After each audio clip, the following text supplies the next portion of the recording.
Bonjour à tous et bienvenue sur la chaîne Podcast FC, j'espère que vous allez très bien depuis tout ce temps.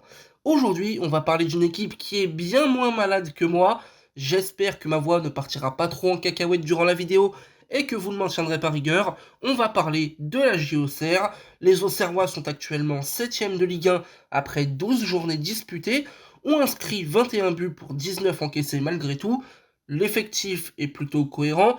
Le collectif est solide, Auxerre est fort à la maison et dispose de fortes individualités.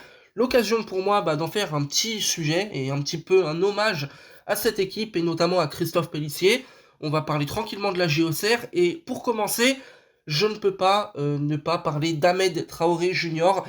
Évidemment, c'est un petit peu la star de cet effectif de la JOCR. Il est arrivé vers la fin de l'été du côté de la Bourgogne. Ça a été un vrai pari osé de la part du club de la JOCR parce que oui, forcément, Ahmed Traoré Junior, on parle d'un joueur qui a évolué à Sassuolo, qui a évolué en Première Ligue à Bournemouth, ensuite il est passé du côté du Napoli, il a joué des matchs de Ligue des Champions il y a 7-8 mois avec le Napoli, et aujourd'hui on a un joueur qui se retrouve en prêt à la JOCR qui est estimé à une valeur de 15 millions d'euros, alors que l'effectif d'Auxerre, les meilleurs joueurs sont plutôt cotés autour de 1-2 millions. Donc on est sur un vrai coup de poker qui a été tenté par la direction, et notamment aussi par Hassan Diouf. Voilà, ça rappelle un petit peu les transferts à l'époque de Giroud du côté de la JA, où on tentait des paris, où on pouvait avoir des petites manœuvres pour avoir des joueurs voilà, d'une très très grande qualité. Forcément, Ahmed Traoré Junior est un joueur Furio classe. En vrai, à la JOCR, il est absolument exceptionnel. Il a disputé 10 matchs de Ligue 1 avec la JA. Il a inscrit 6 buts et délivré une passe décisive. C'est un joueur vraiment, quand on le voit jouer, il est différent. Il a voilà, cette capacité à avoir cette technique de balle, cette touche de ballon, la prise de responsabilité. On va être très clair. Si Auxerre est autant en forme et 7ème de Ligue 1 et aux portes de l'Europe, c'est en très très grande partie grâce à Ahmed Traoré Junior, qui est un talent exceptionnel et qui a largement contribué au succès des Auxerrois. Il a été notamment buteur lors du dernier match contre Angers, victoire 1-0 d'Auxerre à la maison, après un match qui aurait été un match vraiment acharné, un match de bons combattants, mais voilà, une victoire qui fait beaucoup de bien évidemment pour les Ajaïstes. En clair, la JOCR, c'est une équipe qui s'est bien mieux préparée cette saison que lors de leur dernier passage dans l'élite du football français. On va comparer tout simplement de manière très simple les deux derniers mercatos de la JOCR en Ligue 1. Alors on a le mercato de la saison 22-23. Auxerre fait donc Ryan Raveloson qui arrive de Los Angeles Galaxy, qui pour le moment reste quand même un joueur qui est un succès sportif du côté de la JA. Voilà, ça reste un bon joueur, très complet, très polyvalent. Il y avait cette histoire d'ailleurs qui m'avait fait un petit peu sourire, où le week-end, il avait joué en pointe avec Auxerre, non, en défense, pardon, avec Auxerre, et ensuite, pendant la sélection avec Madagascar, il avait joué en pointe. Donc voilà, ça montre bien la polyvalence du garçon, un bon joueur, un bon succès sportif, tout comme évidemment Elisha Owusu, qui était un joueur à l'époque à relancer, qui a été un vrai taulier, honnêtement, pour la JOCR, qui est resté dans le projet malgré la descente en Ligue 2, qui s'est imposé, qui est revenu de sa longue blessure également. Et donc voilà, Owusu, lui, clairement, comme Raveloson, on est sur un vrai succès sportif, aucun problème. Par contre, sur le reste du mercato de la JA en 2022-2023, on est sur quelque chose de très compliqué. Déjà, on a eu une triplette des Girondins de Bordeaux avec M'Baye Benoît Costil ou encore Gideon Mensah. Alors, Mensah en soi est un joueur qui fait un gros début de saison, on reviendra dessus après, mais clairement, prendre des joueurs de Bordeaux à ce moment-là, c'était tout sauf une bonne idée, parce que Bordeaux était relégué en Ligue 2, Bordeaux était la pire défense de championnat, Bordeaux était clairement une équipe en grande difficulté, alors forcément, aller chercher des éléments de cette équipe, ça pouvait poser question sportivement, ça n'a pas loupé, ça n'a pas été un grand succès. Costil, ça a été un véritable échec, il a été remplacé dès le mercato hivernal. Ensuite, on a M'Baye qui lui n'a clairement pas marqué les esprits, il a été souvent sifflé, parfois ça a été dur, un peu injuste, mais voilà, clairement, on sentait que ça n'a pas collé. Aujourd'hui, le seul succès, on peut dire, c'est Mensah, mais malgré tout, c'est un joueur qui, là, je vais lui rendre hommage, sur le début de saison, est très bon, mais a quand même connu ses moments d'irrégularité, il n'a pas toujours été au rendez-vous, donc voilà, c'était quand même assez compliqué, Et alors là, attention les amis, parce que le mercato 2022-2023 de la GIA, on est sur les chapeaux de roue avec Kais Rusatil, qui a été un échec absolument complet, impossible de le voir même avec la réserve, donc voilà, n'importe quoi. Nuno da Costa, l'ancien Strasbourgeois, qui lui, bon, aura fait du mieux qu'il pouvait, mais bon, c'était pas fameux. Brian Pereira, qui lui arrivait de Lens, pareil, ça aura été compliqué, ça aura pas été une belle aventure pour lui. Et ensuite, on avait la défense centrale, Denis Bain et Julien Janvier, où là, pareil, c'était un pari, ça pouvait se tenter, la GIA n'a pas mis beaucoup d'argent sur ce mercato. Bon, finalement, on se rend bien compte que ça a été bien trop compliqué. En comparaison, le mercato de cet été 2024-2025 de la JOCR aura été bien plus intéressant à mon sens, et c'est pour ça que je dis que la GIA était bien mieux préparée. Évidemment, le contexte était différent parce qu'en 2022-2023, Auxerre dispute la Ligue 1, mais ils montent après des barrages, donc ils préparent leur mercato plus tard et tout ça. Là, Auxerre avait vraiment le temps, ils ont terminé champion de Ligue 2, tout ça. Mais clairement, on remarque qu'il y a moins de joueurs, mais peut-être plus de talent individuel.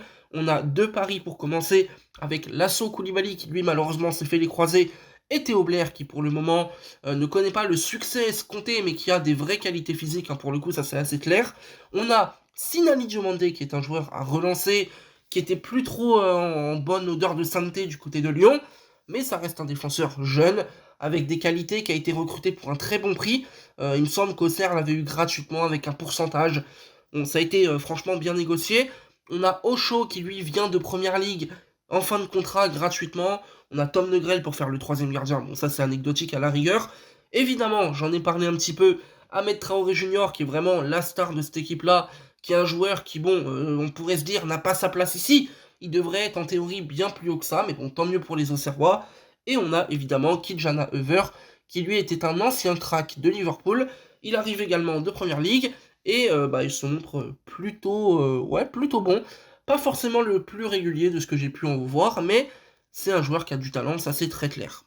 D'ailleurs, des joueurs qui ont du talent à la JOCR, on va pas se mentir, il y en a quand même quelques-uns, mais je tiens, avant de parler d'eux, à rendre hommage, en fait, tout simplement au collectif de la JOCR, et surtout à un coach, Monsieur Christophe Pélissier. Parce que oui, on le sait, Christophe Pélissier est un spécialiste du maintien, il a fait des très belles choses à Lorient, il a fait des très belles choses avec Amiens, bien sûr, la très belle époque d'Amiens en Ligue 1, il a fait des très belles choses avec Luznac, qu'il avait emmené en Ligue 2, c'était un exploit improbable, bon, avec toute l'histoire qu'on connaît derrière pour Luznac, malheureusement, mais oui, clairement, Christophe Pélissier est un vrai bon coach, aucun problème là-dessus, il a réussi à faire en sorte que cette équipe-là de la GIA tourne bien. C'était pas facile honnêtement au début de championnat, j'ai senti qu'Auxerre était un peu en difficulté, qu'il se cherchait un petit peu. Il y avait quelques notions tactiques qui n'étaient pas encore claires, le système n'était pas encore défini. Là, ça y est, Auxerre a trouvé son système, a trouvé ses éléments. On a Gideon Mensah, voilà pour parler des joueurs, qui lui fait un vrai début de saison, je l'ai évoqué. On va être honnête, hein, il a été énorme, notamment face à l'OM, et là il continue un peu sur la lancée, il est vraiment très bon, il est percutant, il est bon dans le dribble, offensivement c'est un latéral, voilà, on sait qu'il a des qualités, clairement il les montre, et on a un joueur aussi dont je tiens à parler depuis très longtemps, et ça rejoint un peu les choix de Pélissier, qui enfin trouve la formule, c'est Kevin Danois. Alors là les amis, Kevin Danois, clairement c'est une découverte, hein, pour le grand public. Pour ceux qui suivent un peu plus la JOCR, c'est pas une surprise, voilà, parce qu'on le sait, c'est un joueur qui a beaucoup de talent, on attendait de le voir déjà en 2022-2023 en Ligue 1, on l'a pas tant vu que ça, ensuite on attendait de le voir en Ligue 2, pareil, on l'a pas tant vu, c'était un peu frustrant, et là finalement, ça y est, Kevin Danois est enfin lancé en Ligue 1, c'est l'éclosion, hein, j'ai envie de vous dire, parce qu'il fait vraiment des bonnes prestations, techniquement on est sur un gabarit qui n'est pas un très gros gabarit, mais il a des vraies aptitudes techniques, il est vraiment bon avec le ballon, il est intelligent également, c'est un joueur vraiment intelligent, et donc un grand talent à suivre pour demain. On a Gaëtan Perrin qui lui est un joueur qui est enfin tranchant, voilà, que je trouve vraiment bon sur ce début de saison. On a Gabriel Ocho, j'en ai parlé, qui vient de Première Ligue. Là pareil, on est sur un joueur fiable. Diomandé, évidemment, en défense centrale, qui lui a été propre, mais en plus de ça, décisif. Il a mis, allez, on va dire un but et demi contre Lyon, son club formateur. Mais oui, non, vraiment, c'est quelque chose d'assez fou de se dire que Diomandé a été recruté si peu cher par la GIA. Et je tiens à rendre hommage, les amis, à un autre joueur, là, parce que bon, il a été souvent critiqué, moi le premier, j'ai voulu le bâcher, tout ça. La vérité, les amis, ça a été compliqué pour lui sur le début de saison, il a fait quelques erreurs, mais je demande pardon à monsieur Donovan Léon. Les amis, ça y est, Donovan Léon se réveille, Donovan Léon est un gardien enfin décisif en Ligue 1, est un gardien qui montre enfin son talent, parce qu'il en a un, c'est très clair.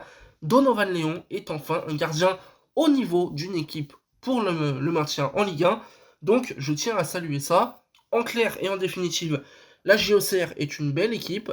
Aujourd'hui, la JK est donc 7ème de Ligue 1, aux portes de l'Europe. Attention, pas d'emballement. L'objectif, ça reste bien sûr, et en toute humilité, en toute tranquillité, le maintien pour les Bourguignons.